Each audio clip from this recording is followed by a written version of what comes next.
You have seen, if you watched the other video linked in our lesson, that there is a way to do this, what I would call by case.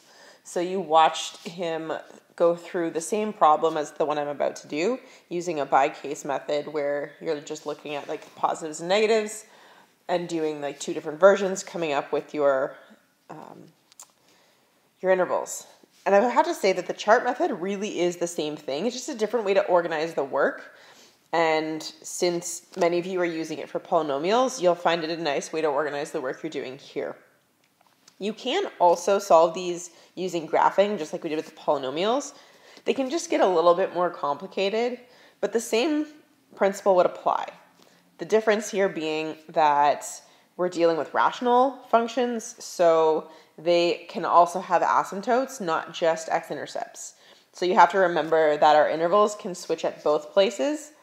So you'd have to solve for the x-intercepts and the vertical asymptotes, and then make sure to use those to separate in your chart.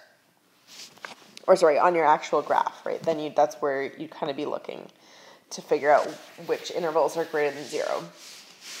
So here's what the chart method would look like, and how it differs from what you were doing with the polynomials, again, is that we don't just care about the x-intercepts. We're caring about all of the factors, both numerator and denominator. So in this case, we're going to care about positive 1 and negative 2.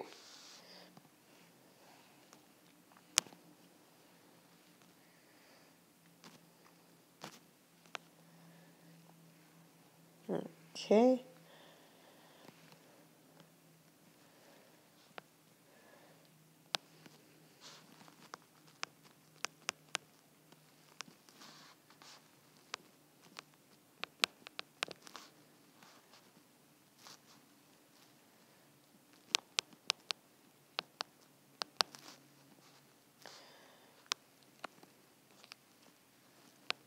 So we care about x minus 1, x plus 2, and of course its product. Technically it's a quotient here, as you know, but quotient or product, it's treated the same way in terms of what is positive and what is negative. So we're going to have our split involving negative 2. Sorry, I'm not sure what's happening. I haven't used this app in a long time.